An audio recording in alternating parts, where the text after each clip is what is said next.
I'm here today to talk about an ecosystem of possible futures, a future where communities sustain their infrastructure together, or one where it collapses into private hands. I told one of my friends I have to go dark at moments to give you all hope too. A future where open systems earn our confidence, or one where trust drains away into proprietary black boxes. And at the heart of these futures lies a single unavoidable concept: trust. Trust in systems, trust in communities, trust in the work that we're doing together. My perspective on this concept stems from an unusual educational background, which combines both political science, philosophy, and technology. I wish it had been philosophy, but my dad told me that was even more useless than his English degree. So this mix is what first drew me into open source software and its communities. Over the last decade, I've also lived these questions directly. I've been part of multiple open infrastructure communities. I've seen governance work well and then fail. I've experienced technology that was robust become fragile. And I've been a part of communities deciding whether to repair trust or shut their doors entirely. When I discuss trust, I do so with both a scholarly grounding, currently at home on my bookshelf to keep them away from my husband, who likes to cull my books. I have Leviathan and 2 treatises on government, which I got my freshman year of college. And the lived perspective of someone who has grappled with the dynamics of being a leader for an open source community. So although this is a plenary talk, although this is a plenary, I like feedback. So I don't want this to be just me standing up here at a podium talking at you. So I'm using a poll everywhere, and you'll be able to scan the QR code, which is up in the corner, which I can't make bigger right now, but you can add your responses to it. So the question that I have for all of you, just as a warm-up, is which open community does your institution depend on?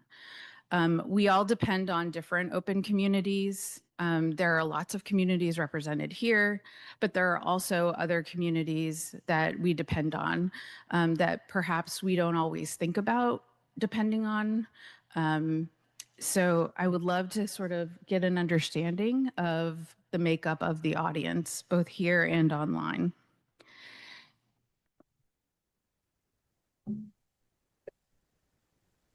Plus, it's kind of fun to watch it like populate, you know?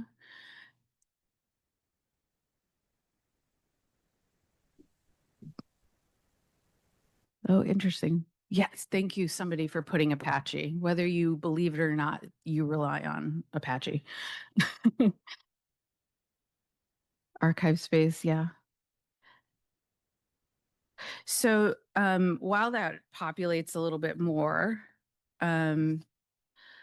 already we can sort of see from this how diverse we all are from the communities that we are a part of. And that diversity is why trust matters, because without trust, communities can fracture, but with trust, they can endure. So here's the journey that we're about to take. First, I'll introduce you to each dimension of trust that I want to talk about. And it'll be a little bit of theory. And yes, I do have references at the end because I'm a librarian. And I'll then ground that theory with what I'm going to call field notes. I could call it notes from the field, but field notes sounds very scientific. And then afterwards, we'll reflect together on what it all means. That rhythm, theory, story, reflection is itself a kind of trust. We test ideas, we ground them, and we open them up to practice and reflection. My hope is that by the end of this presentation, you'll see your own work reflected in the stories that I tell, and you'll leave with language and insight you can take back to your own institutions. So let's begin with the first dimension of trust, which is trust as governance. Because the way we organize ourselves shapes which of those futures we step into. When I say governance, what comes to mind? Usually it's things like rules, committees, bylaws. I think of Robert's Rules of Order, maybe bureaucracy. A lot of people think of that. And yes, governance looks like all of that. But I've come to believe that governance is really about trust. It's how we show each other that the work we are doing is worth investing in. That when I give my time or my institution's resources, I'm not tossing them into a void. I'm putting them in a community that listens, decides, and stays accountable to each other. And that is governance as trust. My perspective on this is shaped by Eleanor Ostrom. People probably get sick of me talking about her, but she's brilliant. She has a Nobel Prize. I can talk about her. She studied how communities manage shared resources or the commons. So you may have heard of common pool resources. She's the person who sort of brought this about. Because for decades, the assumption was that common areas would fall in disarray if it wasn't under government control or privatization. If resources are open, people will exploit them until they're gone. That was the theory. But Ostrom challenged that view in her seminal work, Governing the Commons, which is available on the Internet Archive, by the way. She saw that communities could and often did govern themselves successfully, and she identified design principles that made that possible. And I've put them up on the screen for all of you to see. Things like clear boundaries, mechanisms for dealing with conflict, recognition of the community's rights to organize its own rules. And all of these design principles tell us how to create governance that demonstrates trust. Or, in other words, the common survives not because of bureaucracy, although some people think that, but because of trust built through governance. People trust the rules they have a hand in creating. They trust systems that make conflict manageable and accountability clear. Libraries also steward commons. Some of us literally have commons in our buildings. But our catalogs, our repositories, our standards are all commons like Ostrom's fisheries and grazing land. They are shared and vulnerable and essential to the flow of information. And we often ask the same type of questions that Hi, she Elizabeth. This is asks in Rhonda her with book. House again from LS. Can I I wanted to trust let you this know we found community? them. If So I I'm so invest sorry to call now, you, but will this somebody who project took still them. exist in 5 years? Will decisions be transparent? Will my institution have a voice? The 2025 State of Open Infrastructure Report, released by Invest in Open, underscores this concept of trust. Decisions begin with practical questions like, does it work? That's question number one to ask. Does it fit in our budget? And not just, it's free. Yeah. However, confidence in the project's governance is seen as a value added benefit. Interviewees told IOI that they want to know who maintains and governs projects, how finances are handled, and whether their voice will be heard. These are lived concerns shaping adoption. And then there's the invisible labor of governance, the maintainer merging code late at night, or the facilitator who keeps a tense meeting productive. IOI highlights the imbalance here too. Flashy often goes unsupported. When the hidden labor isn't supported, trust erodes. And when governance falters, the infrastructure that makes up communities falters too. So governance is not a side detail. It is not paperwork for its own sake. It is the social infrastructure as trust. As Nadia Asperova, and apologies to her if she ever sees this, writes in Roads and Bridges, which is a report that she did for the Ford Foundation. And then afterwards, she turned it into a book, which is an excellent book, by the way. Digital infrastructure is like physical infrastructure. We rely on it every day, but we only notice it when it breaks. And behind that daily reliability is a vast amount of unseen work done by maintainers and contributors in unpaid positions. That invisibility is precisely why governance and stewardship matter. They make the hidden work visible and sustainable, just as roads and bridges depend on maintenance crews and public investment. If we only see governance as a process, we're missing its real purpose. Governance is how communities demonstrate to individuals that they are worthy of trust. So I'll ask you to ponder this question. In the projects you're a part of, which we all saw in the pretty little word cloud, how is governance earning that trust? Is governance just a set of rules, or is it the way we prove to one another that this work is worth trusting? So now I'm going to turn to a field note, and we're going to talk about the Redis community, although I almost changed it to the Ruby Gems community, which if you were, yeah, see, we have one person laughing. I mean, I had to like hold myself back. But if you want the tea on that, come find me later. So we don't have to look very far for some examples. Redis is one of those pieces of digital infrastructure that most people never really think about until it's not there. It began in 2009, created by Salvatore Sanfilippo to solve a scaling problem for his own startup. Redis is an in-memory key value database. It is fast, reliable, simple enough to use. So developers fell in love with it quickly because they love simple. And over time, it became one of the popular NoSQL databases. It's used by Twitter, Airbnb, Tinder, and even OpenAI uses it. Part of Redis's strength is that it is boringly reliable. I've used Redis before. It's boringly reliable. And for more than a decade, people trusted Redis to just be there as a staple open source project. But in 2024, that trust was shaken when Redis Limited, which is the company that acquired the intellectual property associated with Redis, changed the license from the longstanding BSD license to a more restrictive license.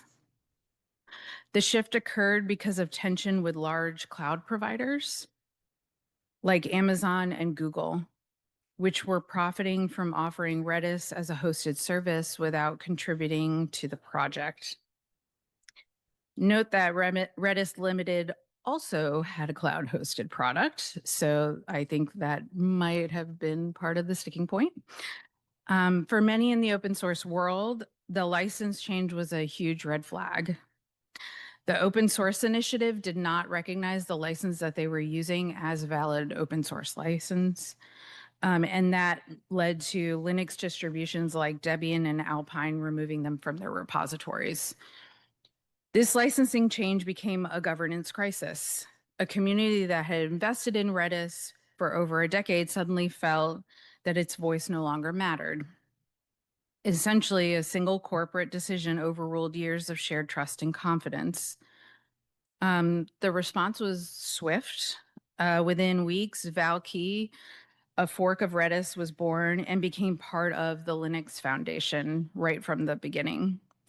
More importantly, it was backed by cloud providers, so the ones who were not contributing to the project before. Valkey promised continuity under the permissive BSD license that they had been using before. It was a declaration. If trust is broken, communities can and will build their own path. But the drama doesn't end there. This year, I think it was just a little bit less than a year later, Redis went back and attempted to repair the trust. They hired Sanfilippo back, or they hired him to help with some of this governance issue that they were facing. And they decided to change their license again because whiplash. This time it was recognized by OSI as an open source license, and it sort of returned them to an open source footing. And if you read some of the things with the owner of Redis Limited, he sort of says, we accomplished our goal. Those companies are now supporting this new thing. I don't really know if that was your actual goal, though. But that rupture that he created or they created had lasting consequences. Valkey had already gained traction and many users moved on. Trust, once broken, is not easily restored. So for me, this story illustrates how fragile governance as trust can be. Redis was more than just code, it was a community bound together by expectations of openness, transparency, and reciprocity. But those expectations were betrayed, governance fractured, and trust flowed elsewhere. Both Redis and Valkey still offer strong technology, and both communities continue to survive, although it hasn't been very long, so we'll see. This shows us that regardless of the governance, communities also have to trust that the technology itself will continue to be designed, secured, and maintained in ways that reflect their values. And that's where we're going to go next, is technology as trust. So governance builds trust socially. However, trust also has to reside within the technology itself, in its design, its security, and its maintenance. The World Economic Forum had a series of meetings. I think they started back in 2019 on earning digital trust or digital trust in general. And they put out a really great report, which I highly recommend. From that report came 3 overarching goals for earning digital trust. The first is systems must be secure and reliable. They must be accountable and overseen, and they must be ethical and inclusive. So we'll talk about each of these different goals outlined in the report a little bit. So for security and reliability, the report talks about if a system experiences a failure or loses data, rebuilding trust is a challenge that no amount of good governance can quickly achieve. Reliability demonstrates competence, while security reflects care. Libraries are constantly considering these factors when we're focusing on our own ecosystem too. We perform backups, we perform audits, we measure our systems to ensure they're durable. The next is accountability and oversight. Systems aren't trustworthy unless people can see how decisions are made, how errors are fixed, and how users can appeal when things go wrong. In open infrastructure, that means open code repositories, transparent contribution methods, all of the things that we do to try to make ourselves more open. Communities must write code and explain the reasoning behind their choices. And the World Economic Forum's report calls that mechanical trust. The system is working as expected, and relational trust, the sense that institutions are acting in the user's best interest. So those 2 components of trust are something that systems should be displaying. There's also a really great Wired article from one of the authors of the report, and he noted that relational trust collapses when no one is accountable. Ethical inclusive design, technology reflects the values. Interfaces and architectures either invite participation or they shut people out. For those of us in libraries, that means privacy protections, equitable metadata practices, and interoperability between systems. Those are just a few things. I'm sure we could come up with laundry list more. Inclusivity means designing not just for the most prominent institutions, but also for the smaller ones. The World Economic Forum emphasizes that predictability and standards are what make these ethical commitments credible, and without them, design decisions can feel arbitrary. So together, these three dimensions of reliability, accountability, and inclusivity form a continuous narrative of what it takes to build trust. The framework also breaks these goals down into practical dimensions too. It's not all theory. Um, it talks about cybersecurity, which we could talk about, transparency, fairness, privacy, all of which are different levers that they say leaders can pull on to enact trust. While the World Economic Forum describes this as a framework for digital trust, for us, it serves as a reminder that trust is not automatic. Every login and every interaction is a chance to demonstrate that reliability and care are present in the system. Today, trust is hard to earn. Today, it's really hard to earn with systems because we are actively eroded by scandals and technology pushing the boundaries of privacy, surveillance, and the misuse of data. This erosion shows how quickly confidence can unravel in our systems. So too often, I would say that institutions don't fully understand the technologies they depend on. The deprofessionalization of technologists, especially within the library field, but I would argue the world over, has left gaps in literacy. Decisions are made without a clear understanding of technical risk or user needs.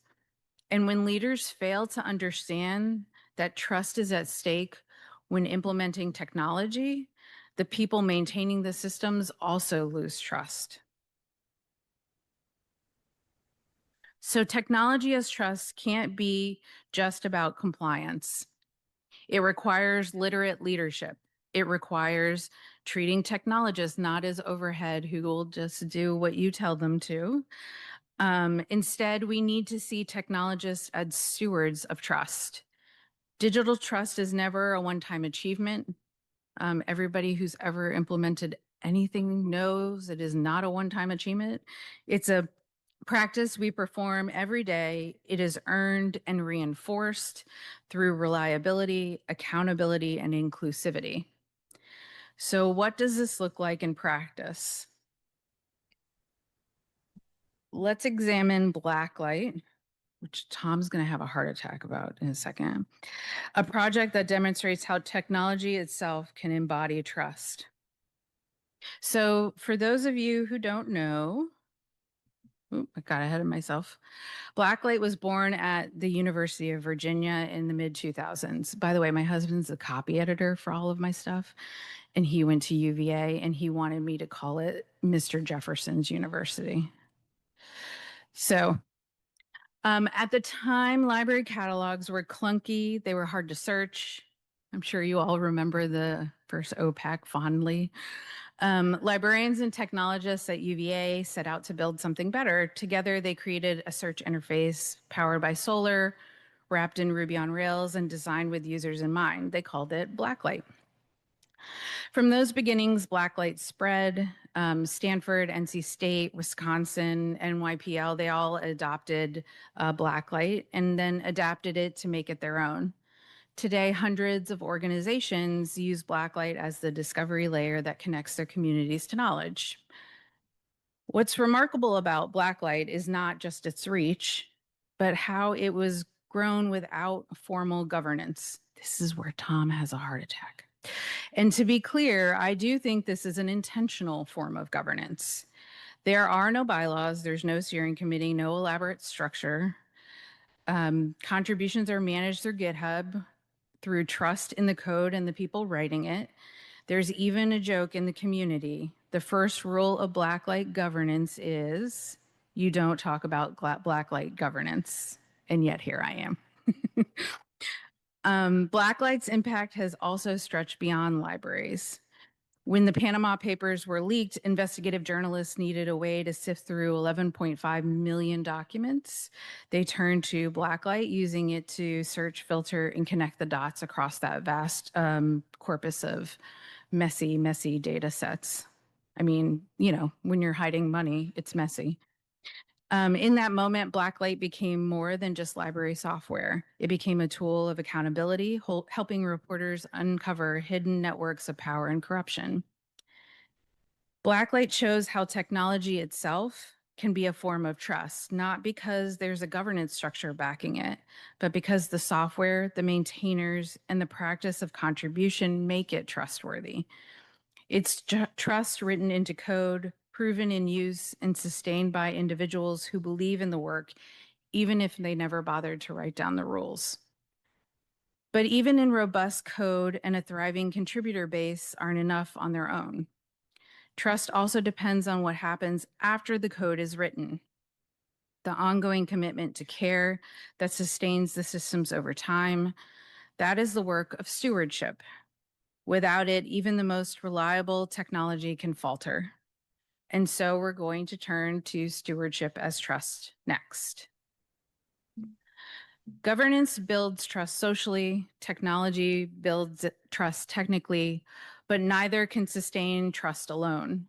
For trust to endure, it requires stewardship. Stewardship is the belief that people and institutions will keep showing up, not once, not just when convenient, but consistently. The lyricist It Takes a Village guidebook serves as a way of guiding stewardship. It outlines 4 areas: technology, governance, community engagement, and resources. And in doing so, it shows both communities and individuals what it looks like to pour care back into the systems they've built. Too often we think about what a community can do for us. Echo JFK in your head. But ITAV flips that, reminding us that stewardship is also about what we as individuals can do for our communities. So let's take a second to reflect on each of those dimensions that the ITAV guidebook talks about. So they talk about technology, which, we just talked about. Projects rely on strong technical foundation. If it doesn't work, nobody's going to use it. They have well-documented code bases, sustainable architectures, and a commitment to keeping the technology current. And ITAV emphasizes that technology choices must align with the community's needs. So don't just go out and make random decisions that don't make sense. In governance, the structures that invite participation and share power fairly are also part of stewardship. But ITAV also reminds us that governance isn't just a system that communities design, it's a practice each participant enacts. Stewardship here means showing up, joining the conversation, and recognizing that rules only work if we invest in making them fair and transparent. Projects succeed when people feel a sense of belonging and ownership. In ITAV, engagement means intentionally cultivating inclusive pathways for contribution, creating welcoming cultures, and ensuring voices from a variety of institutions are heard. Engagement also means transforming users into stewards. Genuine sustainability necessitates a diversity of skills, geography, and backgrounds, as well as transparency through clear roadmaps and reports, but it also places responsibility on the stewards to engage generously. The last aspect of ITAV is resources. And this is where we talk about funding, which is everybody's favorite part. Without it, even the best projects collapse under the weight of unpaid labor. ITAV emphasizes that resources must be diversified and stable. Here too, stewardship requires reciprocity. Institutions commit dollars and individuals contribute energy. So taken together, these 4 areas form a picture of stewardship as a shared responsibility of the members of a community. And ITAV cautions that these facets don't stand alone. They overlap and depend on one another, sometimes even pulling in competing directions. At the institutional level, stewardship means making long-term commitments, funding the maintainers, supporting open standards, resisting enclosure. And at the individual level, stewardship can often be much, much quieter. It can be something as simple as writing some documentation, mentoring a newcomer, or better yet, reminding colleagues that open infrastructure requires labor. So ITAV's guidebook teaches us that stewardship isn't just about what the community provides to us, it's about what each of us pours back into the community. I've argued before on my Substack that libraries need to think more strategically, more like Elsevier, not because we want to emulate their business model. I mean, although it might be nice to be rich, but because we want to recognize that infrastructure must be framed as essential and continually maintained. Elsevier puts real money behind the message. And I think that's something that we often forget about is like that marketing aspect that so many software companies engage in. RELX, the parent company of Elsevier, invests heavily in reliable platforms and then markets them as indispensable. If we fail to frame and fund our open infrastructure the same way, we risk being overshadowed by companies that do. And once again, I'm going to talk about Nadia Asparova, who also warns in Roads and Bridges, much of the labor behind our open infrastructure is unseen and unpaid. She argues that this model is fundamentally unsustainable. We've all seen the XKCD article or image here like a million times. I never noticed that it says a guy in Nebraska until just now. I think people have changed it over time. Anyway, she argues that this model is fundamentally unsustainable. Critical infrastructure rests on the shoulders of volunteers who may burn out or move on. She also points out that our ecosystem often privileges innovation over maintenance, even though maintenance is where resilience and trust are built. She reminds us that open infrastructure is the commons, vulnerable to the free rider problem when too few bear the cost. This fragility mirrors the argument that without stewardship, even the most widely used infrastructure can crumble, just as neglected roads or bridges do. So stewardship isn't about one funder or one leader or one institution. It's about the collective commitment of many over time. It's the signal that says this community won't vanish overnight because too many of us care too much to let it. The health of our infrastructure depends on what we give back, not only on what we take.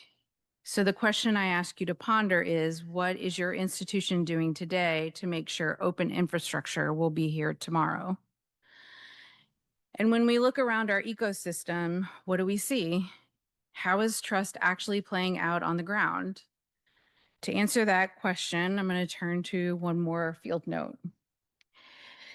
This one is on the Fedora community. And for those of you who may not know about Fedora Commons, it is one of the oldest open source projects in the library universe. I think my dates are wrong. My mental dates are wrong. Like if I actually looked at this for over 25 years, I'm trying to make myself younger, I guess. Maybe 35 years. It has been the quiet backbone of digital repositories worldwide. Small historical societies use it, large research university, international consortiums of libraries use it, cultural heritage organizations the world over use it. Oh, and my favorite user is the Raffensperger puzzle people. That's cool. They've all used Fedora to preserve and provide access to their digital collections. In many institutions, Fedora has been so deeply embedded that people don't even know that they're using it.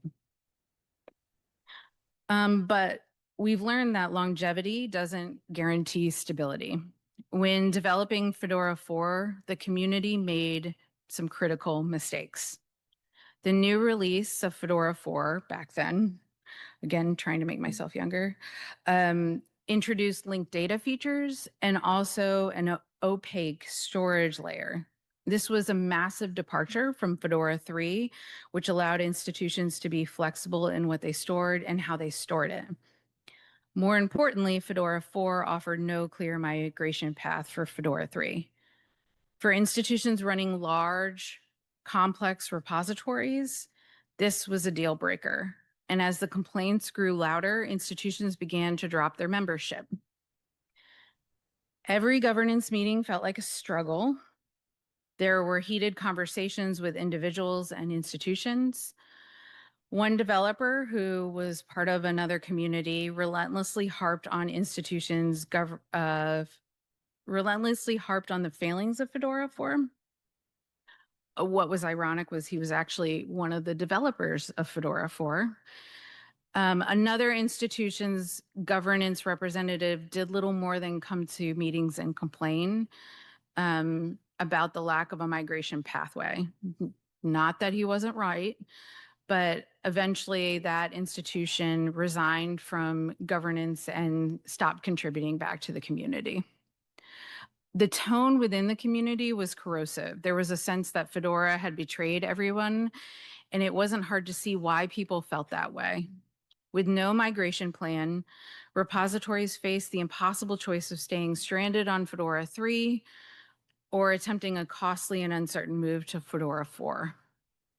I remember that period vividly because shortly after Fedora 4's release, I became chair of Fedora governance because apparently I have a death wish. I was actually having private conversations with people asking, like, do you think this community will be here next year? One colleague pointed to the collapse of the Digital Preservation Network, if anybody remembers that. I know you do. Known as Deepen. It's a cautionary tale, if you will. And if you don't know anything about it, know that really it failed because of a lack of financial oversight and poor stewardship, taking with it nearly millions of dollars in sunk cost. But I told them, if Fedora fails, it will be 1,000 times worse. Fedora wasn't a fledgling network like Deepen. At this point, it was probably 25 years old and embedded in the infrastructure of hundreds, maybe thousands of institutions worldwide. If Fedora collapsed, small libraries and cultural heritage organizations would be hit the hardest. Many of them would have no choice but to continue running unsupported software or purchase expensive proprietary options. The ripple effects were going to be felt across the library ecosystem if this happened. That sense of near death became a catalyst for change, though. During the Fedora Samvera camp in Oxford, UK, a gentleman, Andrew Hankinson, and Andrew Woods, who was at the time the lead technical developer for Fedora, began discussing the problem in a productive manner and together detailed an initial proposal that directly addressed the challenges the community had been raising. The proposal suggested the need for an application agnostic approach to long-term file preservation. Later that year, a longer discussion paper was released. There was a lot of community comments, and from that paper emerged the Oxford Common File Layout and the editorial group. At the same time, Fedora's governance groups had to confront the mistakes directly. We admitted we had gotten it wrong. We wrote a white paper laying out a new vision, committing to transparency and inviting the community back into the conversation. During that period, we actually held what we called community conversations that continue to exist to this day, where we would just meet, have open office hours for community members to just come and tell us about what they're doing. We sought and received a grant to address the migration problem directly. We began to build up a financial buffer so we could gracefully shut down the project. We wanted to give ourselves enough lead time to be able to say, this isn't going to end in 6 months, but maybe in like a year. More importantly, we adopted OCFL as the technical solution that the community needed, because what we heard was that they missed the preservation sensibilities of Fedora 3. But OCFL was more just than a technical fix. Because Andrew Woods, the technical lead for Fedora, was a member of the OCFL editors group, it was a signal that the Fedora community wanted to be good stewards of the technology that it had been maintaining. It showed our community that we had listened to them, that we were willing to repair trust, and that we were committed to caring for the infrastructure we had inherited. It reassured institutions that Fedora would not vanish overnight, and that if they invested their data and labor, they would not be abandoned.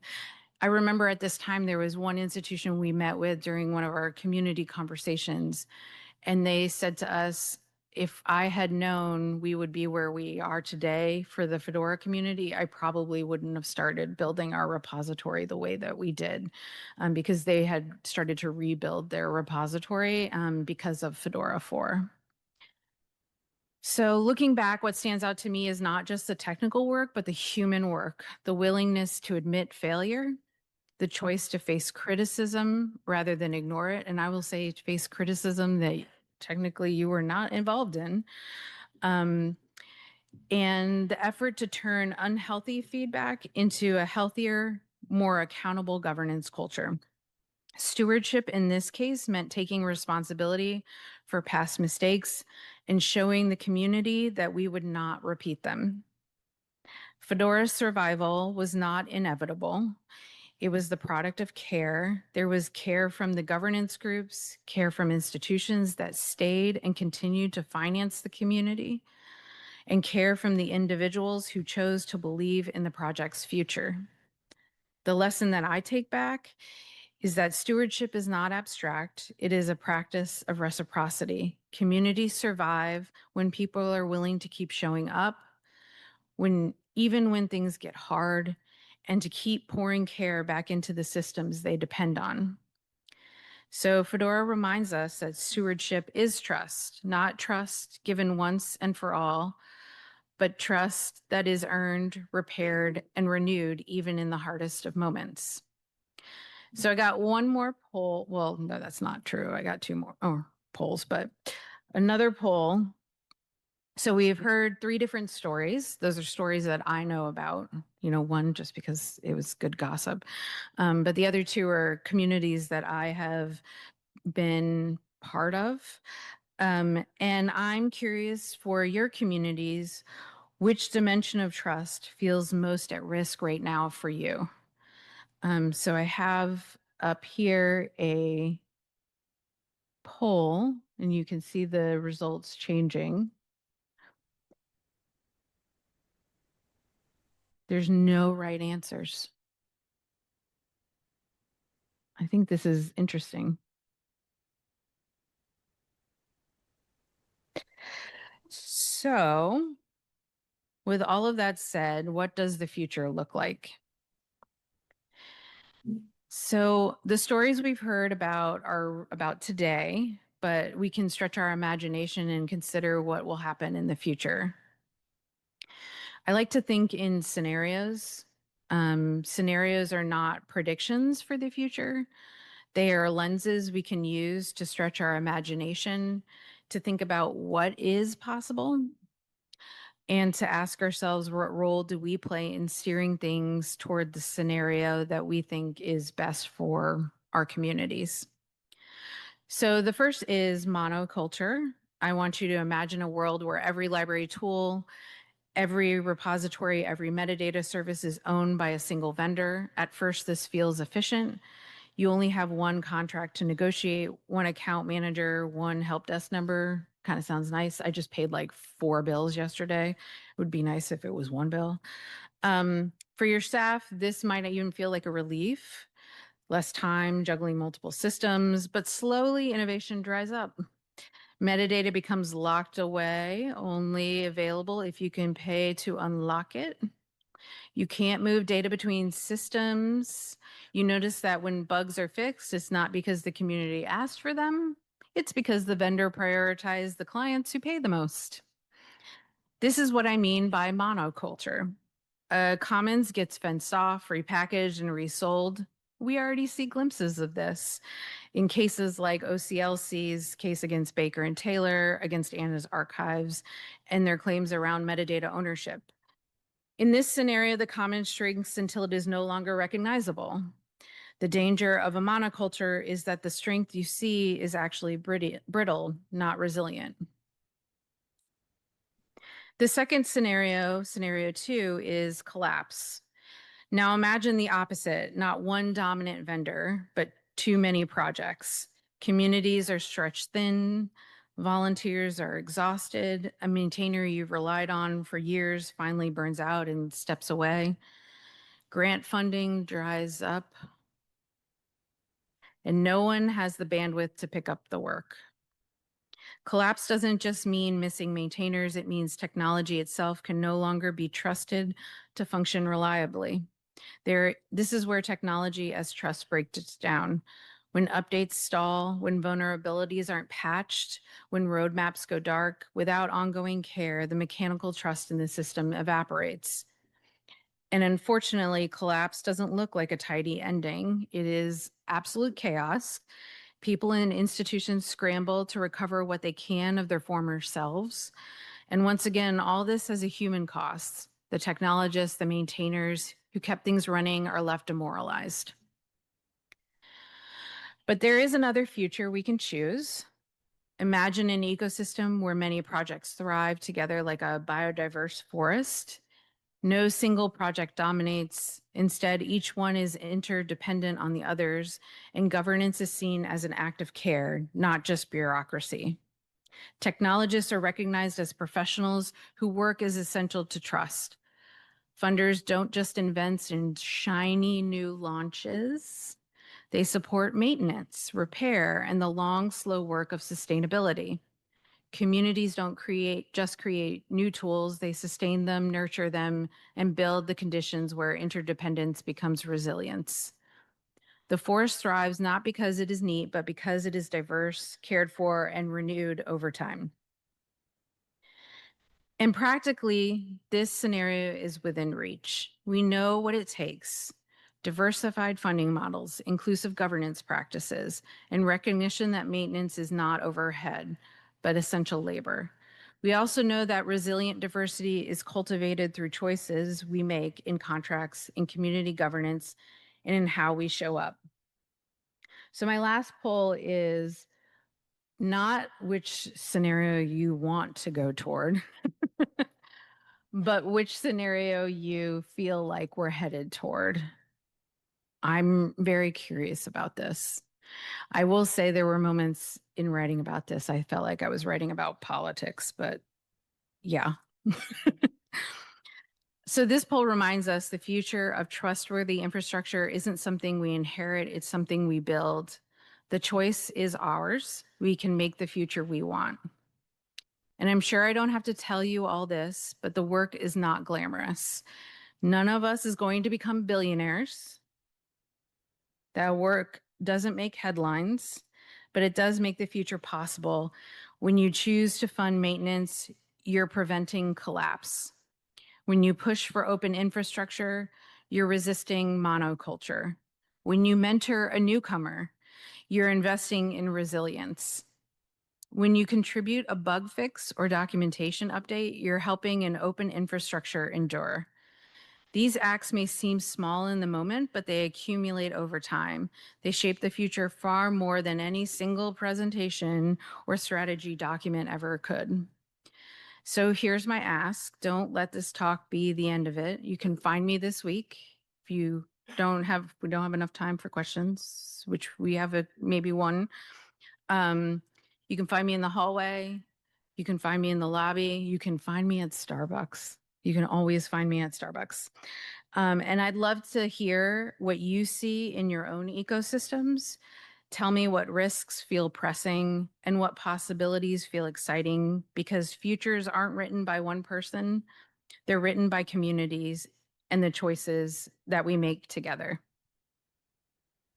Thank you.